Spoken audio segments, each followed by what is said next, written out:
news. This morning we are battling the bulge. While so many residents in the DMV are getting healthy and they're working out and they're sweating and they're dropping pounds more than ever, others are still struggling to prevent disease and reverse the effects of unhealthy lifestyles.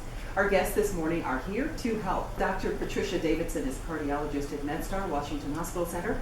Reverend Dr. Gertie Hurley is founder and executive director of the group Taking Effective Action. And Reverend Dr. Michael Paul is senior pastor of New Beginnings Community Church in Bowie, Maryland. Welcome, all of you. Welcome back, we should say. Reverend Hurley, you declared September 26th, Celebration of Life Wellness Day 2015. How do you plan to celebrate that day? Well, we're going to have the famous Dr. Davidson there giving good advice about how to live a healthy life. We'll also have Dr.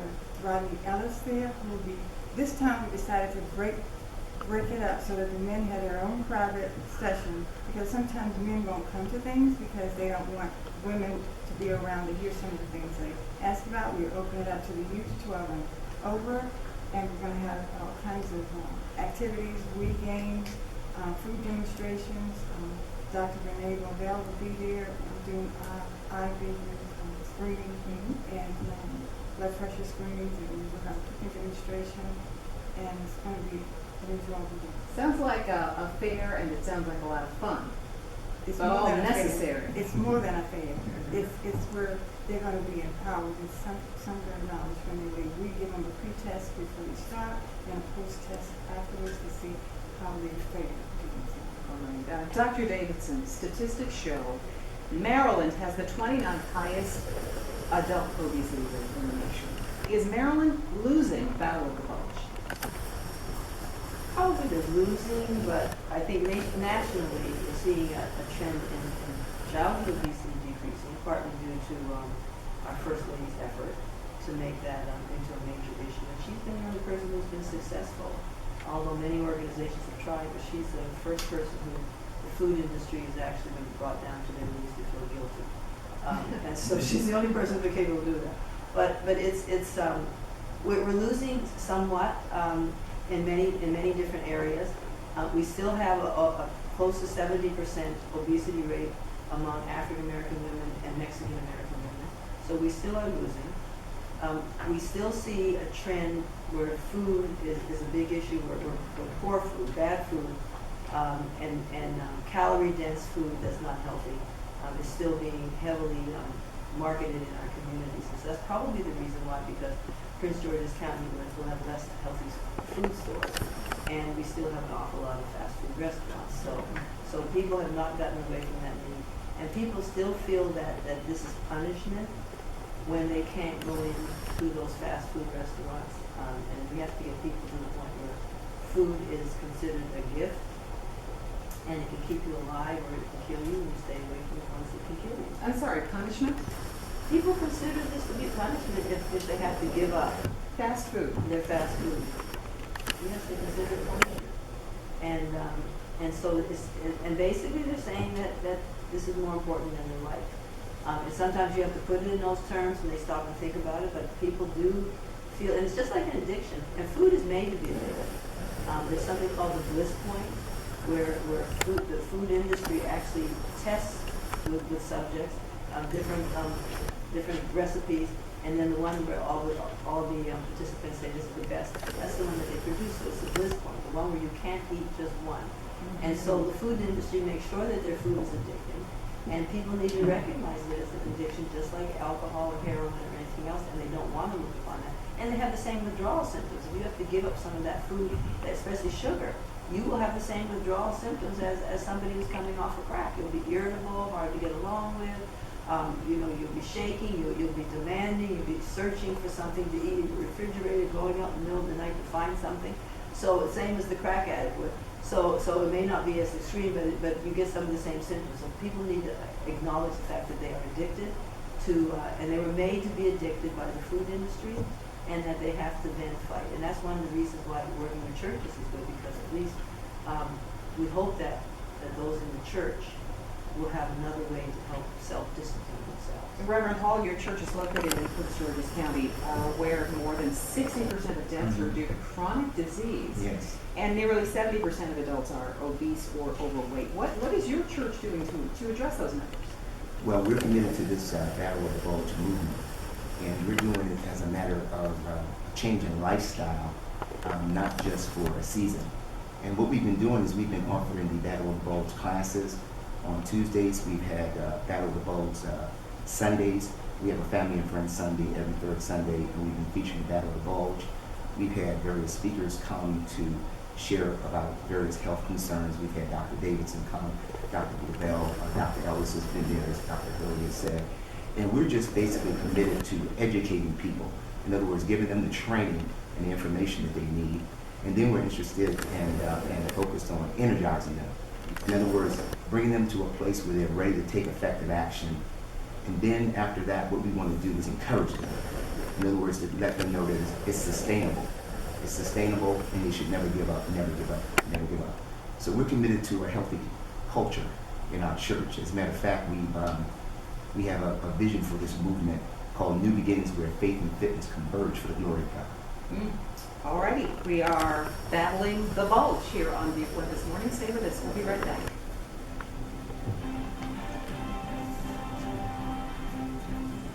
Fitness and faith. Where faith and fitness converge for the glory of Okay, God. we're talking about battling the bulge, and we are talking about Celebration of Life, which takes place in Prince George's County on September 26th. Reverend Hurley, I want to pick up on a point that Reverend Hall just made about the convergence of faith and fitness. The goal of your celebration is to help change people's unhealthy behavior, but doesn't that start with changing their attitudes and their beliefs? Yes, and we start off by telling them what to do and how to do it and why. Then we give them a demonstration, and then we have some people say some empowering words to them and send them off so they feel all charged up that they can do that. That's what we do. And you hope that charge lasts, Dr. Davidson. It doesn't. But you talk about people being in denial. Talk about, that wall, and then that it's really amounted for so many people.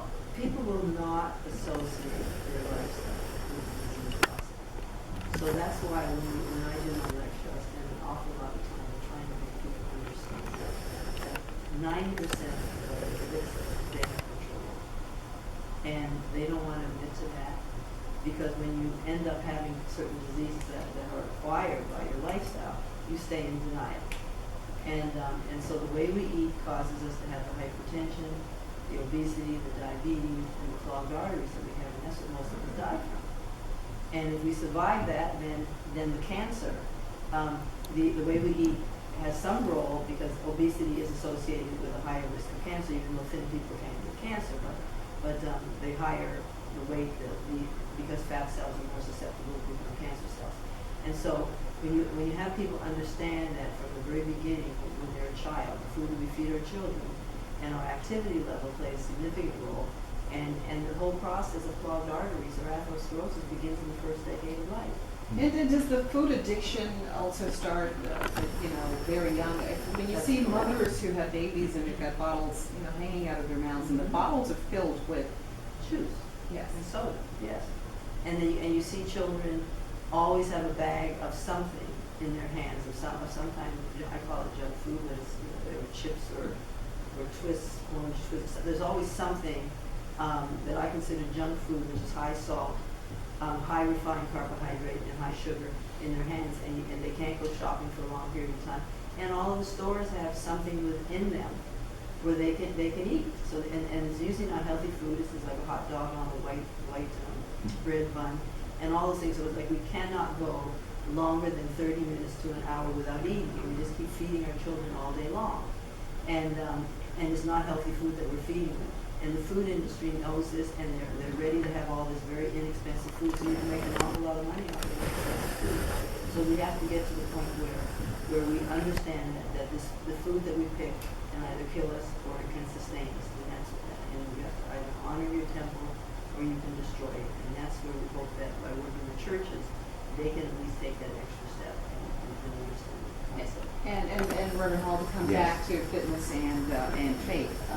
She talked about the relationship people have with their food. Yes. And talk about physical fitness. Are you seeing more churches incorporate physical fitness as part of their ministries or activities and what they are encouraging members to get together to do? Yes, I think we see a groundswell of that going on in the Christian community in a variety of different ways. And at New Beginnings, what we're trying to do is, again, to put together a movement again that's sustainable. In other words, we don't want people just to be committed for a season, just for a period of time, or just to lose a certain number of pounds. We want healthy lifestyle changes. In other words, we're committed to giving them what they need to live longer and to live better. And so we really see this as part of the fabric of the church. Let me put it this way. We talk about in Christendom about putting God first. Well, if we're putting God first, we can't really be put, if we say we're going to put God first, we can't put him first really until we make our health a priority. We say God has plans for our lives, Jeremiah 29:11. But we can't fulfill that plan unless we have a healthy body. And the body tells us, the Bible tells us in 1 Corinthians 6:19, it says that our body is a temple of the Holy Spirit, and we're to glorify God with our body. All these things don't come together and make the intended impact or have the intended impact without making health a priority, healthy lifestyle habits. First things first. First things first. All right. Yes, if God is first, we need to make our health first. All righty. Celebration of Life coming up on September 26th. We'll talk more about that celebration and the Battle of the Bulge. Stay with us. Welcome back to ViewPoint. Heart disease and cardiovascular disease are the #1 killer of people of all races in this country. And Reverend Hurley, you're going to really zero in on that issue at the Celebration of Life. Talk about your focus. Well, Dr. Davidson is going to talk about cardiovascular disease as well as Dr. Pettis. And also the food demonstrations will be centered around hot, healthy foods. We're also giving away a cookbook in a kit with everything else about heart, healthy eating, and cooking. So it's centered around the heart. Know your numbers, control your portions, get up in the room, and those are the things we do. And take time to rest, sleep, meditate, all those things. We have a meditation CD we're giving away as well. Dr. Davidson, many people probably don't think about their hearts when they're planning their meals. I'm a fanatic about counting fat grams in cholesterol because I know my health history. The CDC has identified 4 common causes of chronic disease, and one of them is poor nutrition. The other is lack of exercise. You say that it doesn't matter what the culture is. Heart disease is still the big mountain that we all have to It's #1 killer. because all of Americans. our lifestyle in America. Correct. All Americans, both genders. And it is definitely the lifestyle because immigrants come here with lower rates, and then when they stay too long enough, like for instance, in the Latino population, which is not homogeneous, Mexican Americans have the same risk factors that African Americans have, so their rates are higher compared to them, say, Puerto Ricans or Cubans and things like that. So it's not a homogeneous population. So it's clearly how long you've been here and an adoption of the American lifestyle. And it's mostly the refined carbohydrates that we want the food to look better, cook faster, and all the nutrients are gone, and we're eating straight sugar. So when you eat a bowl of white rice, you're eating a bowl of sugar. When you eat your French fries, that's a bowl of sugar. When you have your white bread, that's a stick of sugar. And so these are the foods that people, when they come into this country, like they couldn't get that. They had to bake their bread. They had to do those kinds of things. And so now they're able to go get sliced white bread. And so they're taking food that is not as healthy because it looks better and it tastes better too. And then at least they think it tastes better. And then they end up having foods that drive them towards diabetes, and then they end up gaining the weight, especially weight around the belly. The belly fat is around the pancreas, which is where we get our cells to secrete the insulin. And that's where it's the most harmful. And so that you have to start measuring your waist, and then when you reach menopause, your waist size starts increasing because your fat starts to form around the belly area. and you want your waist to be 35 for European women, but 31.5 for women of color. Otherwise, they're going to end up having being predisposed to diabetes. And so all these little things begin to happen. And what you see most older women, especially after reaching menopause, you see most of them are overweight, especially women of color. Whether they were athletes to begin with or anything, they're just overweight, and that's because they didn't keep up the same exercise level, and they continued to eat the same food that they ate when they were 17. So that we have to change what we eat as we age, and recognize who we are, and change it as our exercise level. I like to describe people as that starch is for athletes, and if you're not an athlete, that's their form of sugar that they need to swim for 6 hours, run your marathons, play tennis for 6 hours, otherwise they're cramped. If you're not an athlete, you can't eat like an athlete. And we all eat like we're athletes. And as a result, we all become diabetic. The CDC also mentions, in addition to diet and the lack of physical activity, tobacco use and alcohol consumption. Oh, that's going Also down. part of the American lifestyle? Well, yes, and it's going down. People are very conscious of it. Unfortunately, the industry came along with the e-cigarette, which still has nicotine in it, so now we all think that we can switch that, including children, teenagers, so that there's always something that the industry comes up with when something is on the decline. So that's what they've come up with, and so nicotine still is one of the most damaging of our risk factors, because that truly damages the artery wall. And nicotine especially damages all the arteries, including to the legs, so you won't see people having a lot of clogged arteries down in the leg unless they're a smoker or diabetic. Otherwise, they're not going to have that because those arteries are so large. And so smoking is one of our deadliest of the risk factors for heart disease. People think of lung cancer, but no, it is heart disease that it affects the most. It tears up our arteries and allows the plaque to form. But that is on the decline. Unfortunately, still young teenagers are still beginning to use it too much. But again, it's a tremendous effort, and we now know the cigarette industry was lying to us. So we're kind of straight on that story. Alcohol keeps waxing and waning, and we know that that's a big problem, especially with drunk driving. So there's a lot of things that we have to work on. Alcohol is not as damaging to the heart, by the way, because that actually increases your good cholesterol level. The damage comes when you start to drive with it and you become drunk and you start carrying out illegal activities. But the damage to alcohol is not as damaging to the heart, unless there's so much of it that you actually damage your heart muscle. But if it's a small amount, it's actually good for the artery. All right, got to take a break. We'll be right back. And some more strategies for empowerment. Give us some advice. How much time do we have?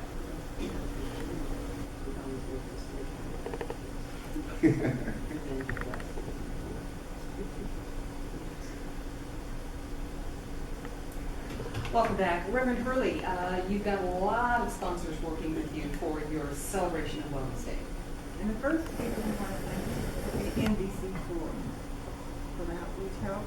And the major funders Close the Gap. We have Wegmans, we have Maryland Physicians Care, Ernest Eats out of California, and the Health Bars in Genoa, and John Foods, Whole Foods, the Fresh Market, Ready Clinic, Rite Aid, and Suburban Hospital, John Hopkins. All of them help us, as well as we're getting a lot of volunteers to come from United Faith Ministry and And to register, we need to register. What time is the fair? And tell us exactly where it takes place.